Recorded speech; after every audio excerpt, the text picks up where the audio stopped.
tripods and light stands really do raise flags like, oh, you're working. Like Big that's time. not a thing that like a normal tourist brings multiples of. You're listening to the Shoot Your Shot podcast with Lindsay and Tim. Welcome back to the Shoot Your Shot podcast. My name is Tim. I'm Lindsay. And this is the photography-based podcast that's community-driven for people like you, photographers around the world. Thank you so much for joining us. Today, we're going to talk about border control. I was thinking about this morning. I'm like, what an absolute reach. We should just title this one, I Digress. It's so relevant for all of us. As you may or may not know, there's a president who came into effect in the United States named Donald Trump. He was there before. Are you guys aware of him? He came back. People wanted him back, I guess. A bunch of people did. A bunch of people wanted him back. A lot of them. Good. Good. He's back. Great. And he's stirring the pot a lot, with everything to do from tariffs, healthcare, immigration, human rights. Basically anything human rights related. He's like, what's up? Let's flip that one on its head. Forget it. So he implemented all the allies we had. We were like, how about we don't have any? We don't have any of those anymore. Should we have allies? Yeah. Let's make them all mad. I know we're not American. We're Canadian. We're just north of most of you listening and watching. But quite we're close. Greatly affected because we have the largest uncontrolled, what is it?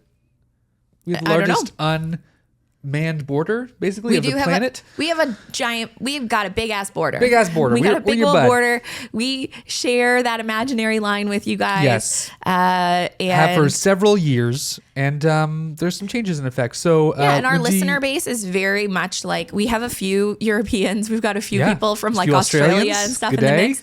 And then the bulk of our viewership and our listeners are Canadians and Americans. Correct. It's like pretty much 50-50, I think, right? Yeah. So again, as you may have heard us when we talked about the trade war episode, Tim and I are big fans of Americans and big fans of Canadians. We're just not really big fans of your current president, but that's not what this is about. No. This episode is, the first parter is going to be some news. We're going to be talking about relevant news, which is basically border changes and what to expect if you are a Canadian crossing the border into the US and if you're an American crossing the border into Canada.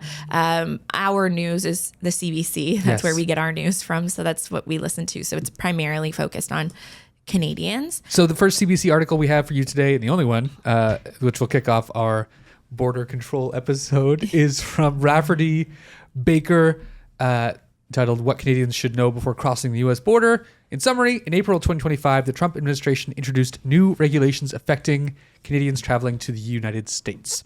Under these new rules, Canadians planning to stay in the U.S. for more than 30 days must register with U.S. immigration authorities and may be subject to fingerprinting. That's where they put your little fingers in a little ink and they put them on a piece of paper, or maybe digital. I don't know what they do these days. I think it's digital. Is it digital? It would make sense. It sounds messy. Yeah, it would be a lot of like ink, sanitizing, and ink pads. Yeah. Okay. So this policy change has raised concerns among Canadians about increased scrutiny at the border, including potential searches of electronic devices and detailed questioning about travel intentions. The Canadian government has updated its travel advisories, warning citizens to expect heightened inspections when entering the U.S. Officials emphasize that they cannot intervene if Canadians are denied entry, as U.S. border agents have broad discretion. These developments have led to a noticeable decline in U.S. travel, Canadian travel to the U.S., with some opting for alternative destinations. For those planning extended stays in the U.S., it's crucial to be aware of these new requirements and ensure compliance to avoid complications at the border. And so, thank you so much for reading that. God. Your reading skills have gotten really, really good. Everybody, I'm doing are you guys flashcards. not so stoked that I'm doing Tim's so many flashcards at night. It's great. Reading aloud has gotten so good. It probably helps that you wrote all of that. So, I did. I mean, he didn't literally write the article. This is not one of those fake news things. No. So how does this impact us? Yes. One of the things I think that, like the main thing that we're seeing here is that boomers, our parents and people that are traveling across the border, the snowbirds are not traveling across the border.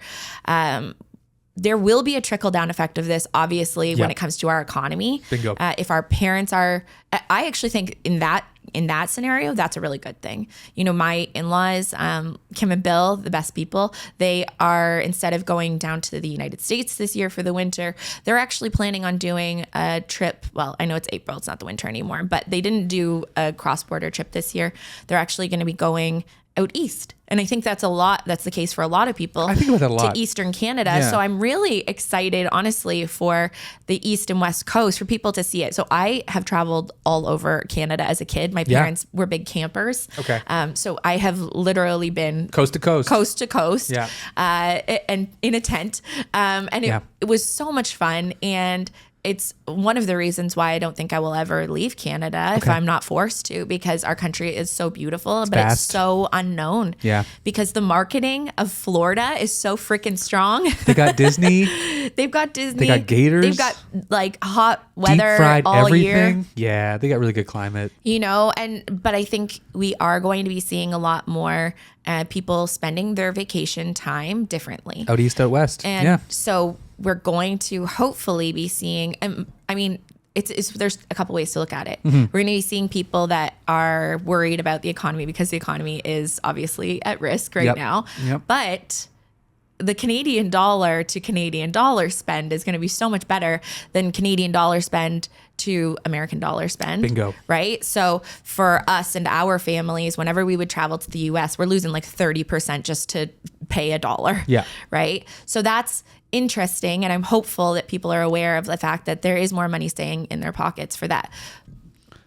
Recreational travel aside. Correct. We as photographers, We have 2 stories for you today. do tend to leave the country every To take once in a photos, while to whether take some that's pictures. whether that's professional or semi-professional or on a tourist basis because we want to build a portfolio of images. And there's things that we have done that are like, I'm sure you can literally see them on our Instagram. We travel for fun. Yep. We go down to Vegas Totally. for conferences.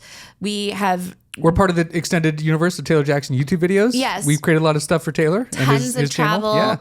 Yeah. Primarily, we call that tourism. Yeah. Where we're creating content, and I am curious where the line is going to start to be drawn in this new era of border control when they start looking at content creators. Yes. Actually, we do have a good story about a content creator that was going down. I'm going to save that one for later, you guys, because I've been trying to hold on to this nugget of this story. It's taken a lot for me because it is the hottest tea that we've had in our friend group in many, many years. Yes. Where a nice. past friend of ours, I say heavy emphasis on past, got yeeted from America because he was working illegally. So I cannot wait to share that story with you. That one was back in 2016, actually. 2017? 2017. 2016. Just before your wedding. Before my wedding, because it couldn't go to our wedding. Wasn't allowed. Let us digress. Yes. Into, first of all, shaking the 8 ball. Oh, yes. Shit. We almost forgot that. Sorry, everyone. Thank you for would keeping never us forget. honest. You're probably screaming at your car radios, your your Apple CarPlay. Play the Okay. damn thing. What do we got, Lindsay? Okay. We have to have a question. We of have to course. ask a question. Okay. Tim, I'd like to ask a question about the U.S. economy Okay, and the Canadian economy. Great. Okay. So last week, the Orange Man did some really exciting things when it came to tariffs. Yeah. We've been talking about tariffs for weeks because it's just like it's up, it's down, it's up, it's down. They're on, they're off, right? It's really fun. It's exciting times. And then he posted on, I think it's called Truth Social. Yeah. I'm pretty sure that's what he posted on, saying now's a good time to buy. And then he dropped all the tariffs. Yeah. So everybody made like millions and millions of dollars after having previously lost. It was literally insider trading of the most obvious kind. Everybody's like, Martha Stewart's freaking out. Anyways, Highest office in the land. He can get away with it because he can just pardon himself. my question is, can we all get rich off of some more insider trading coming Shorting up the soon? stock. Can Let's we do see. that? Can we do that? Are we all in for a fun surprise? If we're all rich, no one's rich. Isn't that exciting to think about? Tim! Okay, here's the question. We have to ask her a clear question. Okay. Will the nonsense of the U.S. economy stand to benefit us in some way? Okay, great. Yeah, That's nice. Okay. I thought you were Okay. going to say end. I'm like, well, no. No, stand to benefit us in some way. Are we going to get rich? Yeah, let's see what we got here. You got to be in the market to To benefit from it, I think. Yeah, to right? win to play, Okay. right? Play to win. What do we got, Lindsay? Anything coming up? That's not just the edge of a triangle. Here we go. There's an answer. It's certain. It is certain. There it is, folks. Certain. Okay. If you're listening and watching, you subscribed, you're in. You benefit. Stand to benefit. So all you have to do is just 5 stars on sink on your Amazon, life savings into, I don't know, Dogecoin or something, and then you're going to win. That's what I've been told about the economy. This has been the most chaotic intro to an episode get to story ever. one. This story it does have to do with all of this. I absolutely promise you. Let's get into it. I took this plastic up here with a friend. He has a company that turns that ocean plastic into building material. So we were going to document the process of pulling stuff out of the ocean, cleaning it, pelletizing it, and then pressing it into like furniture and stuff. And so they said they had all the paperwork for this, me and my buddy, to take it across the border. It was big sheets, 4x8 foot sheets. But they saw my gear after a random search, and they said, "Oh, you're taking jobs away from Canadians," which was fine. I understand. But anyway, that's what happened. So I had to go drop my gear off in Washington and then go across the border and rent the camera, which I got a 24/7 rental, a 28 to 70 f2 and an A7R5 within like 3 hours, delivered to me at midnight on a tugboat. So that was cool. So anyway, it worked out, but that's what happened. Got a few seconds left. Hope you're doing good. Feel free to share. On a tugboat. I want to have my gear delivered to me by tugboat. So that was the voice of Eli Roberts. Eli's eyes. I spelled his Instagram incorrectly. I'll correct it for the show. But he's amazing. He's an incredible photographer I met at WPPI maybe 2 years ago. And just a lovely human being from Bend, Oregon. Lovely guy. Met him at the Fundy party, right? And then I feel like he's just kept popping up. He just keeps popping up. Or we keep popping up. He's I don't delightful. know. He's got a great YouTube channel. He's a father. He's a photographer. He's like a craftsman and like a proper creator. People say like, "Oh, a creator, like you make videos." No, this man he like creates. makes things like in his shed, in his garage. He's modifying trucks. He's like doing incredible stuff. Where was I going with this? What's Eli's story? Eli's story is that I saw on Instagram he was doing some cool stuff on tugboats in the Pacific Northwest, going to Canada. He told me that he got stopped at the border, as he mentioned. And to clarify, Eli's American. He's American. I think that was from clear. Bend, Oregon. Yeah. So Eli was working with one of his friends' companies called C Lab. They're new, but to get launched. So cool. And in partnership with the Ocean Legacy Foundation, which turns ocean plastic into pellets for manufacturing, Eli's friend's company is going to take those pellets and make lifestyle products. Cool. So you can see some of them here. Just to give an example, if you're watching on YouTube, they make these like really cool sheets out of like things like buoys they find or fishing rope, like just this is so tons cool. and tons of this trash that they can bring into Are these chairs Eli's and photos? make. These are Eli's photos, yeah. Cool. And this is some of the trash that they manufacture into these lifestyle products, which is amazing. I think that's such a cool way to take the biggest problem we have as a planet and ocean trash turned into furniture and nice consumable products that people actually need instead of things that are killing the ocean. So he mentioned in this video that they all going across the border had the permits for the raw material they were bringing across, which was these pellets. Okay. Or these sheets of plastic that were going to be manufactured. But they did not have so the product, sorry, just to clarify, the furniture gets made in Canada, but they take the pellets from the U.S.? Those are samples they were bringing. So they probably brought them from the office, which is located in the Pacific Northwest, like Seattle side, I think. Washington in Seattle, side. okay. And they went across to take some photos there in the tugboats where they actually manufacture things. Got it. Okay. At Ocean Legacy Foundation. But random search, they found his camera gear and were like, "What's this for?" He's like, "I'm just going to document it. Like, that's a Canadian job you can't have." Interesting. So he was forced to. He was like, "Yeah, and that's fair. He understands and that's fair. Yeah. There's a couple Canadians up there that could do this, but he's the one that's hired by this company. Exactly. And there are ways to do it. Yeah, he left his gear at a friend's house in Washington and went across the border and had a new camera in his possession within 12 hours, he said. Like, it was delivered at night on his tugboat. Wow. So he was like, I'm still going to do this. Still going to do it. Just going to leave the camera gear. Yeah. So that's Eli's story about being at the border. I'm happy that they told him that he could go. Yeah. Right? Because as we know from our no longer friend, they told him he couldn't go but anymore. That was Canada to the US. So maybe Canada's being more chill. Could be. About these things. Yeah. That's very interesting. The whole thing is really interesting, and I can't wait to follow this whole project because I think that's really, really cool. Yeah, here's his follow-up. It was kind of awesome because I shoot everything with the Canon 28 to 70 f2, and I was able to rent the Sony version, and it was awesome, super rad. So I got a review out of it, so I can make a video review with some fun, interesting content. So it worked out in the end. That's Eli. He got to make a review. He got to use gear you usually wouldn't get to use because he had to rent, It was probably stressful. A Sony camera. Can you imagine? You're in a van. You're with all these guys that you're like, we got to go do this job. This is like a real thing we actually have to do here. Yeah. And now they're saying, what's this doing here? Which I do think is really interesting. I mean, I think that there's a multitude of things that probably like raised red flags for them at the border, For sure. right? Because they were going down. If they were just saying we're coming up for strictly tourism, Yeah. and they wouldn't have their vehicles searched most likely, right? No, absolutely not. They would just say we're coming up to, I don't know, go fishing or something like that. But because right? they mentioned that we have because documentation for this commercial product, which is these sheets of plastic that were upcycled. It just opens the door for a bigger talk commercial conversation. projects. What else do you have? Do you have fruit veg? Do you have like what other things you importing at the same time? Because most likely people who import things like drugs, illicit materials are also, doing it heavily across the border in like transportation. They're going to look around and see what all the other things are that it is that you're importing, right? Yeah. And part of I don't really understand it. I'm not really sure that it does make sense, but part of the threat of tariffs that the U.S. has imposed has been because they're saying that our borders aren't secure enough in Canada.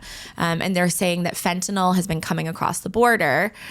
So I think Canada really is doing and they have been for quite some time, like even before the tariffs were put in, been doing some serious efforts to try to ensure that fentanyl is not crossing the border. Yeah. I think that the actual number that they know is quite low. So I don't think that it actually has, I don't know that fentanyl is like the big thing. No. I think the risk of fentanyl coming from the US to Canada is a far higher risk, but who am I to say? One thing I want to go back to, Please. Tim, if we can, sort of in relation to the CBC News article. So this morning, Tim and I were planning on talking about this because of Eli's contribution. Thank you so much, Eli. Thank you, Eli. For sharing your story. Appreciate you, bud. I was on the CBC just doing my morning peruse through the news, and I came across this video that basically was what Canadians need to know if they're crossing the border. And they interviewed an immigration lawyer. Mm-hmm. They interviewed an equity group out of BC. Yep. And they interviewed a person named Jasmine Mooney, who was just recently detained by ICE for 10 or 11 days. Yeah, 11 days. A Canadian. Crossing from Tijuana into San Diego. And basically everything that I learned from those three people, here it is. Summarize it. Here it is in summary. Distilled nugget of information yes. from Lindsay So here it is in summary. If you are a Canadian who has to go across the border, and I say has to because most of us are not going for pleasure anymore, right? Like wouldn't you say you don't know many people that are traveling to the US? Like I think March break was like probably quite telling, right? Yeah. Like you look at March break and there were not a lot of Disney trips going on. I was not seeing a lot of people going to Florida. I still saw some people, but a ton of my clients typically go to the States over March break, and I hardly saw any of that. And that was like sort of before this has really ramped up a lot. Mm-hmm. What I think that they're saying is if you are traveling and you have to, so you're traveling because you have a family member that lives there perhaps, and you have to go and visit them, or it's been planned travel and even if it is for vacation, but it's a vacation that you planned a year plus ago and you don't feel like forfeiting thousands of dollars, for sure. Totally fair, right? Yep. This is a zero judgment zone from me. Tim and I have been lollygagging across the border for the past few months, like not a big deal. If you have to go, there's a few things that you need to know about what powers the border has. And this is something that I ended up looking at because I did think that this was really interesting. Yeah. Because for years we've always talked about like what we think. Strategies. What we think that we should. We've strategized if we are crossing the border. And even if we're crossing the border for travel, as self-employed people, we always get questioned, what are you doing here? And especially as a photographer, you answer you're a photographer, and then that opens up a whole new, if you have 3 cameras on you, they're like, so you must be coming here for work then, right? And you're like, no, I just love birds or something. I don't know what the answer is. But we have always as a group discussed what kind of powers we thought that they actually had. And so I thought, why don't we just actually find this information out? Why not? Yeah. Because it has changed very, very recently. It has changed in the electronic device realm. Correct. According to the immigration lawyer that was interviewed in this. What was your strategy before? Okay, so my strategy before was I would always have passwords on my computer and on my phone. For sure. Ideally, my computer would be dead. Okay.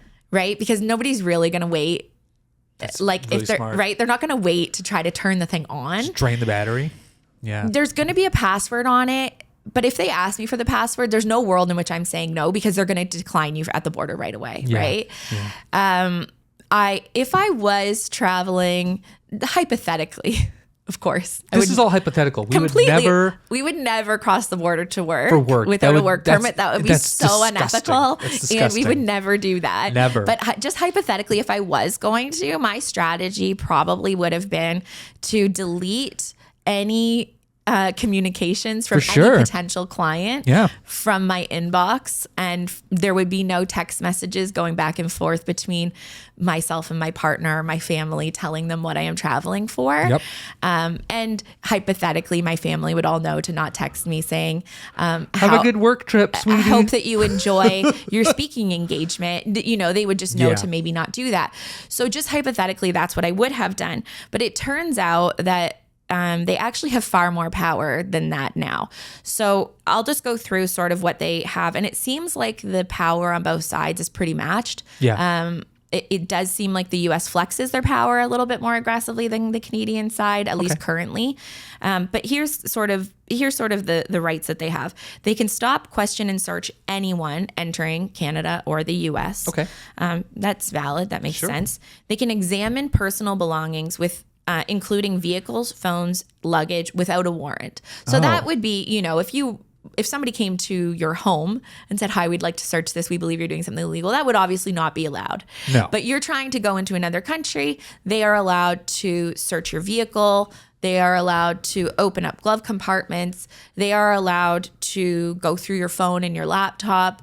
They're allowed to ask you for your passwords. Right. And you don't necessarily have to give them your passwords, but from my understanding is they can then seize the device. Okay. They can clone the device. Interesting. They can access the device in any means possible. And during that time, you can be detained, which is, I believe, if I was to take a crystal ball and guess why that woman, Jasmine Mooney, was detained in the United States, it was probably because she was declining some sort of search, seizure, some sort of information. She was not cooperating to the full extent that they would like. Yes. And that is, I think, the biggest thing is that they really demand cooperation from you. Yes, right? sir. Yes, ma'am. There's no need to be like secretive or hiding anything if you're not doing anything shady, right?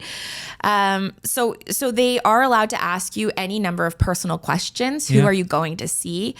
I've even been questioned. Taylor has walked ahead of me and they said, "Who's that to you?" And I said, "Oh, that's my husband," because we didn't go up together. Yeah. Which we always go up together generally now. Yeah. And they said, "Who is that to you?" I said, "That's my husband." And they said, "Oh, what does he do for work?" And I was like, "Oh, fuck. What did he tell them?" New media. What did he tell them? And I said, "Oh, he's in digital marketing."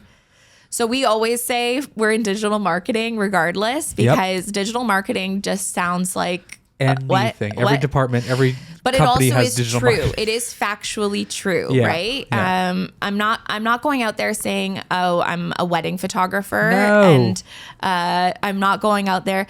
I think the interesting thing that I found, the people that I know that have been declined, they are bragging. Yeah. They are bragging about their job. They're really proud of it. They're oh like, my God, I'm a wedding photographer. I'm amazing. Check out my Instagram. I'm going to New York to photograph an influencer for a campaign. It's like, use your whole freaking brain. No, you're going to New York because you are a tourist. And I think you're going to say something else. No. That's too personal to the story we have coming up about you're our a tourist and you love the Eiffel Tower. in You Paris. love the Eiffel Tower. Yep. Okay, so they are So allowed much you to, go to they New are York. allowed to seize your belongings. Yes. So that's the other thing. Like, I wouldn't travel with anything that has any particular personal relevance to you. If there is any risk that it might look like a thing you shouldn't have. And of course, they're allowed to deny entry to individuals that they deem inadmissible. And that could be due to criminal records, insufficient travel documents. Yep. We've been hearing a lot about Americans trying to travel across the border lately. Like, and I mean, I've heard at least 3 stories of people trying to travel with just a bus pass? driver's license. Yeah. No, you actually need a passport to come here. This is a different country still, and probably, hopefully will be forever. Or if they just have any general security concerns. Yeah. What I would like to now point out is that Eli is a white cis man, right? Correct. Like does not look like he's raising any red flags. Discrimination exists all around the world, but discrimination at the border truly knows no bounds. We have friends that call it traveling while brown. Yeah. TWB. So if they're like, Taylor even has a friend who is a brown guy. His dad is a commercial airline pilot, obviously also a brown guy. Yeah. Not obvious, but is also a brown guy. Sure. And even as a commercial airline pilot, he gets stopped and like he has to plan. If you think you need 2 hours to get through the border, you're going to have to add on some extra time because you are probably going to be detained for that extra level of questioning, right? And that is just so freaking brutal. Yeah. And to me, that's generally where I draw the line on like, okay, well, if we're going to be detaining people that don't look like me and are going to be getting, shit on at the border, then, well, I guess I don't feel like joining in that also. Why? I don't want to benefit from this, body that I exist in. No kidding. And so what I did find really interesting in that CBC video was that they had an equity group on it. I hate that I forget the name. It's like BC something equity. And they basically stated that if you have been political online, they actually said specifically in support of Palestine that they can look up your social media. And her recommendation and the immigration lawyer's recommendation was to lock down any of your social media prior to going across the border. Make it private. Even if you typically have a public account, just make it private for the time that you cross the border. If you have a thing like this, like a YouTube channel that continues to exist, just know that the way that you speak online about, like, I mean, obviously Tim and I don't speak very fondly of the Orange Man too often, but I don't think that what we are saying is going to get us detained at the border. I mean, not in this version of events, but the Black Mirror episodes do keep coming. The group is called the British Columbia Civil Liberties Association. Okay, and so they focus on equality, liberty, freedom, justice. Thank you for the notes. You're Appreciate so welcome. that. So that's a thing to note what their actual powers really are. Yes. So this brings us into the tips and tricks. We got some tips and tricks for you. Of this, and these tips and tricks are only if you are traveling for tourist purposes, not for official work, because we don't want anyone to get in trouble. And you should never travel for work outside of a country without a proper visa and documentation of Tim, the work you're doing. have I talked about this yet? Or did you and I just, this is the hard thing about us being friends, like us being pals, is that I don't know if we've talked about this online or offline? Here or off of here, but I'm going to bring it up again. Okay. So I'm in the unscripted posing app group. Same. I don't think that I have talked about this here. Is it a Facebook group or is it just on the app itself? Facebook group. I should get Facebook on group. that. I'm part of their thing. I don't know that I would. Okay. It's crazy. It's truly crazy. It's truly crazy. Oh, this. Yeah. It is, we talked in person, not on the podcast. We Please did. tell me. Okay. Yeah. So this is for you. Dear listener. I am in the unscripted group, and honestly, if I was a beginner photographer, 100% I would be in this. Why not? It's a really great group. There's lots of great inspiration. People post great photos. They do ask questions that I'm like, that's an insane question. But glad you asked it, because there's no such thing as a stupid question. And someone is wondering it also, right? And that's totally, we were not all born with this information. So a person posted, not anonymously, in the Facebook group asking, a friend of mine is getting married in, and this person's American, a friend of mine is getting married in like the Banff Canmore area. Yes. And they are wanting me to photograph the wedding. Great. In exchange for me photographing the wedding, they are going to be paying for my accommodations and for my travel for both myself and for my mom. Okay. This is the conversation. Is that legal was the question. And I don't I'm a big lurker. I'm a big lurker. It's good to be on the sidelines sometimes just to see what happens, right? I'm not a big engagement person, generally speaking, which is too bad. I think that's like, you're the worst kind of person. No, you save it for this. This is engagement right here. This is important work we're doing here. Yes, I did engage. I did engage, trust me, because the responses were insane. The number of people that responded saying, yes, totally Go fine. for it. That's totally fine. You're not taking any money from them. Was the general consensus. You're not taking any money from them. Yeah.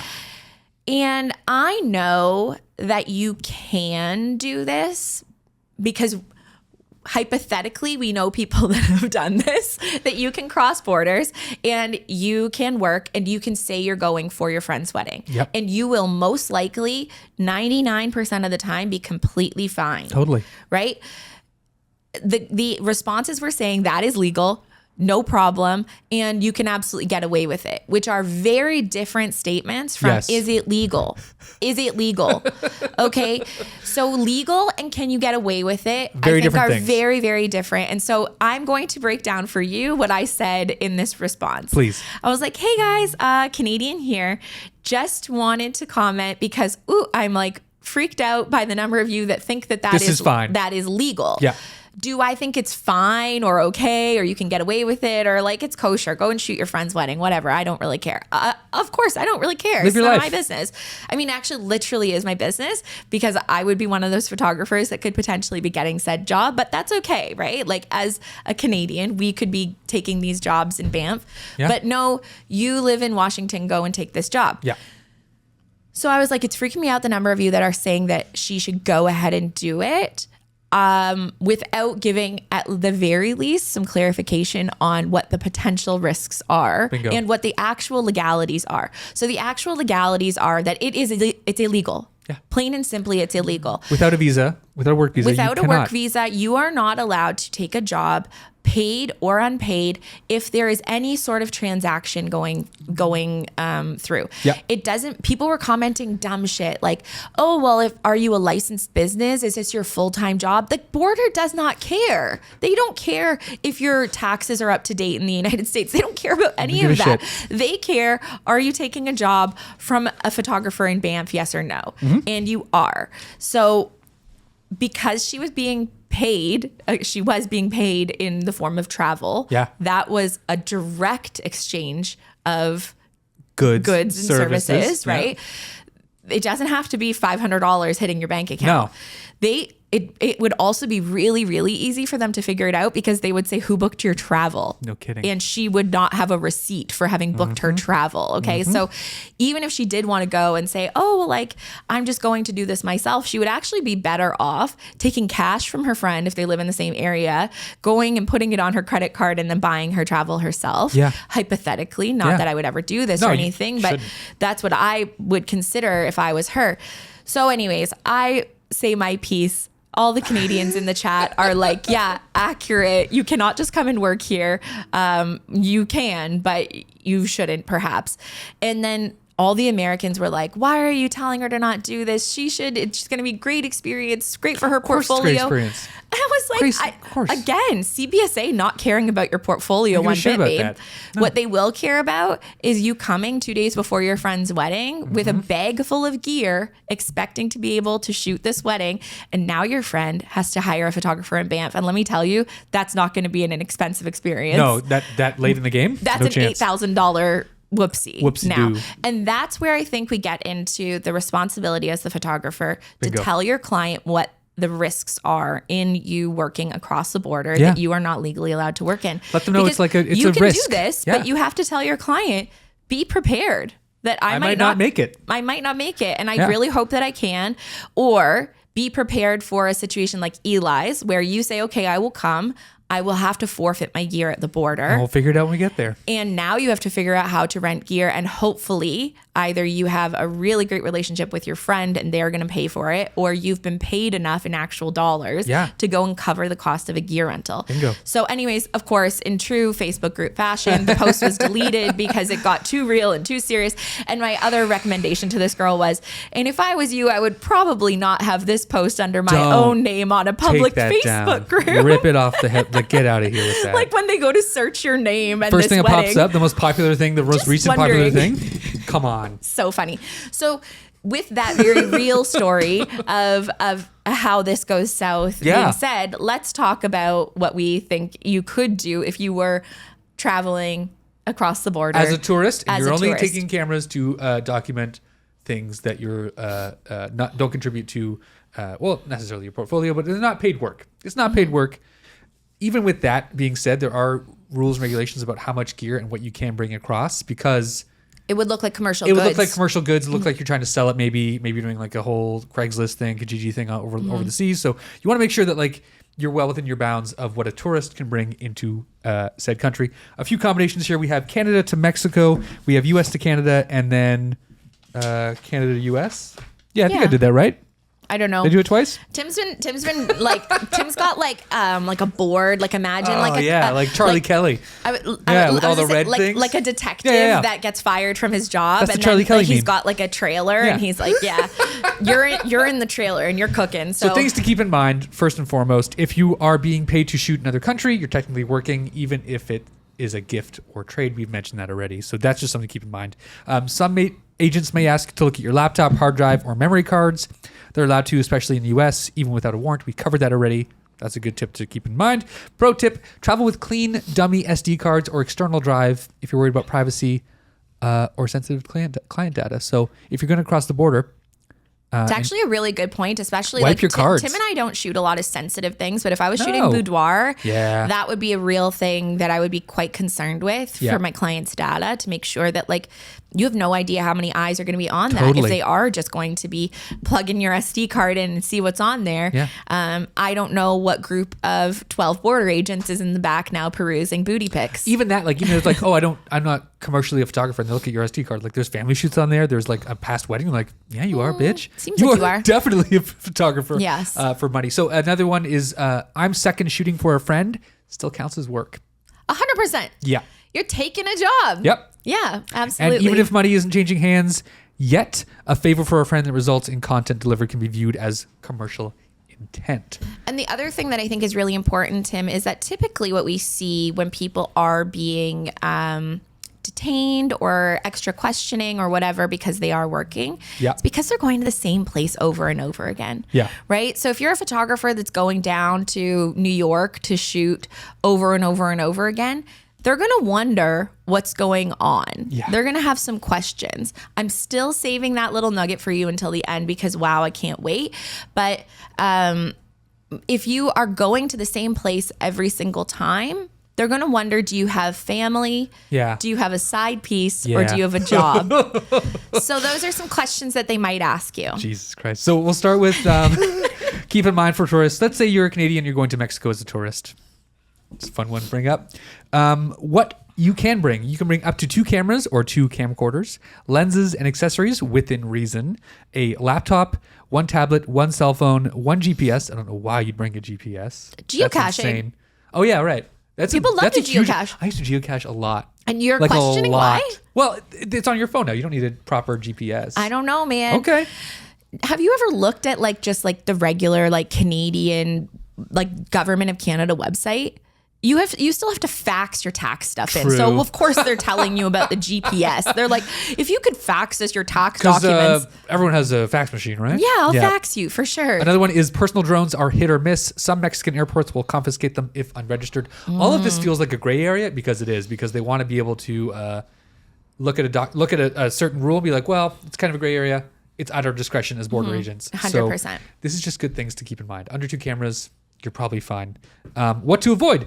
Bringing more than 2 of the same item. So example, 3 cameras or multiple identical lenses could signal intent to resell. So if you're a supplier, you're bringing a bunch of content or a bunch of gear into a country, you're likely going to bring 1 or 2 or 3 or 4 of the same thing. And that's probably something to avoid. If you're a professional photographer, bringing 2 or 3 of the same body, which most of us have, could be kind of sus. That's one thing to think about. So hypothetically speaking, if you were going to have to do that, because hypothetically speaking, you were considering going to shoot a wedding, I would probably make sure that I was traveling with the group, and I would probably ask the maid of honor to hold on to a camera body and just remember who has the things. Like, that's important. But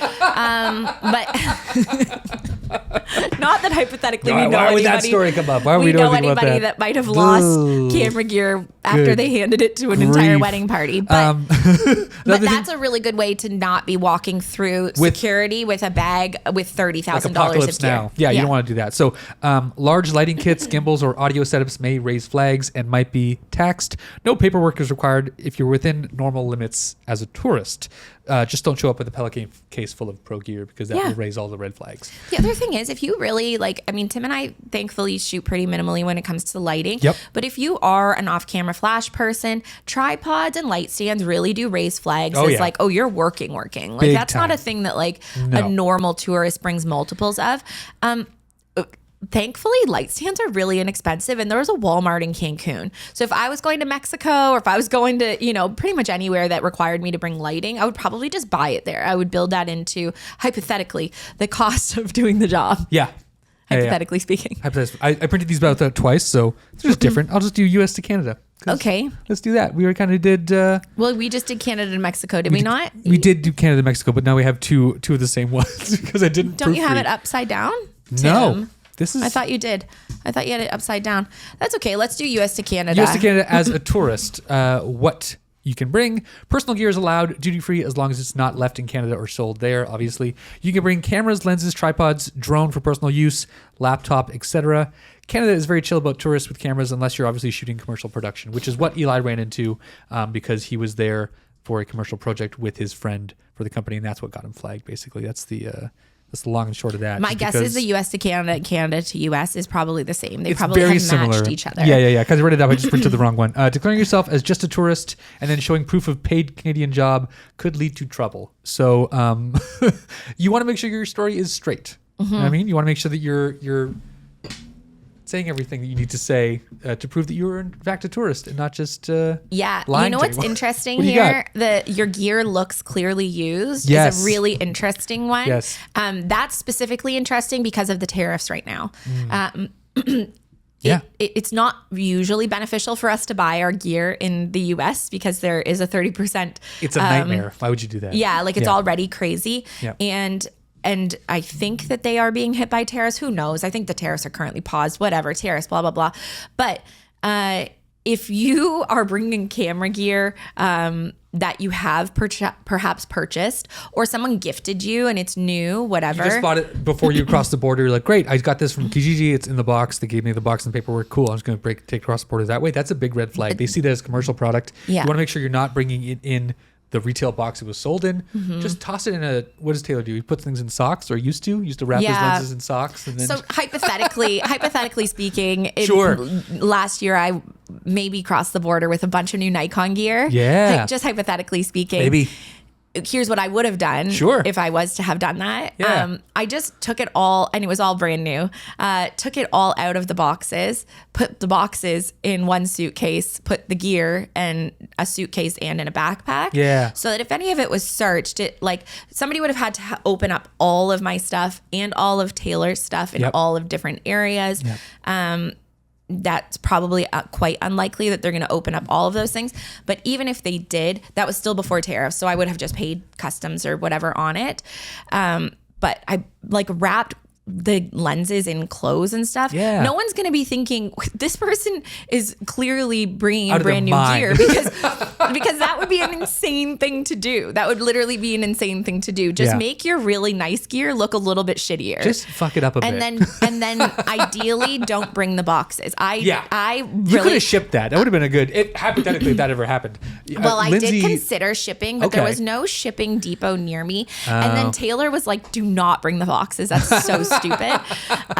This didn't happen, but if it did, it just hypothetically. Yeah. But if I was to have brought new gear, I probably should not have brought the boxes. Fair. But I think I was considering that if I ever needed to resell them. What's wrong with us? Boxes I know that boxes, who gives it? No, but boxes actually do make a difference. Anytime I've ever sold my gear, people always want to see it in the boxes. They want to see the random strap that came with it, all of it. We're part of the problem. We need to change the narrative on the box being a part of the fucking product. It's not. It's literally just a package that houses the thing that they know it's used. They know it's used. Why do we as photographers feel the need to purchase the fucking box it came in from 3 years ago? I have literally never don't purchased understand used it. gear and cared about the box, Tim. So Never. I'm not part of the I've problem. tossed it. Every time I'm like, oh, cool, box, great. Gives a shit. Throw the box away. Is it Taylor psychological? What is it? and I have an entire closet filled Oh, I with know. boxes So of do I. gear. Literally, It's I'm it's talking. above everything in my closet at home. We have a closet in our office that has 5 feet by 3 feet deep of just boxes. Why do we do this though? Why do people? Why is there the need to have boxes? Millennials, sold? I don't know. What is the deal? It's a millennial thing. Please let us know in the comments. Do you why? keep the boxes for all of your We gear? know you do, but why do you think we need to? Us as photographers who are in the market, who are buying cameras from people, we should put a stop to this because it's insane behavior. So with that being said, don't travel across the border with your camera new in a box. Make it look sure used. that it looks a little bit bad. Buck it up a bit. Let's get to our story about our previous friend. Oh my gosh. Listen to this. So, Tim and I used to have a friend that was a photographer, and What should we call this friend? What's the name? I was going to say Tom, but your name's Tim. It's too close. It's too close. Who do we? John. I don't know. It's just John. John Okay. Smith. So our friend John, we were friends with John for quite some time. John was well integrated into our friend group. sure. Was supposed to be part of our wedding. Yep. And I had some suspicions that John had a side piece. John had been dating a friend of ours. This is juicy tea. John had been dating a friend of ours for a number of years, and that friend we love, still friends with her. She's still good in our books. And they were living together, and I noticed that John was going to New York an awful lot. And he was doing shoots with an influencer down there. Yeah. And I was like, so what's going on with you and this influencer? And he said, oh, we're just shooting content. It's like a really great opportunity for me to shoot content. She's got a huge following. And if I was a stupid person, I might have bought that. And this wasn't content like today's content. This isn't video content. This is just photos. Just stills. Photos. Like Just she was like a classic, like early 2000s, like early 2010s, whatever, Yeah. blogger type of girl. She used to do blogs. She did clothing Big stuff. on blogs. TikTok wasn't around. And she honestly was a great, like, strong, well-known influencer. Yeah. And she was doing some campaigns. Mm-hmm. And our dear friend John kept on going down, and I'm talking like every few weeks Going down. and indeed. I remember saying, like, shady business aside, which Yeah. like we're all seeing this. Like it's very public. Very public. They're Yeah. posting photos together. People Yeah. are commenting on it. #couple goals.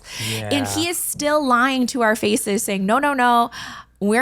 I'm not cheating on her. It's all strictly work.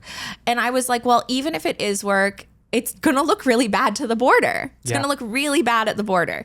That you keep on going down to the same place.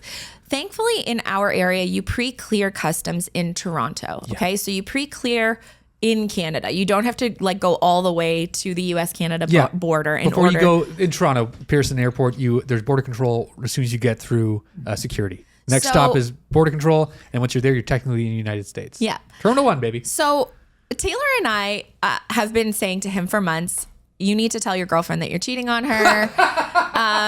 It's very, very clear that you're cheating on her. Yeah. If you don't tell her, it's going to come out in a really bad and public way. And when that happens, you will not have a single friend left. Yeah.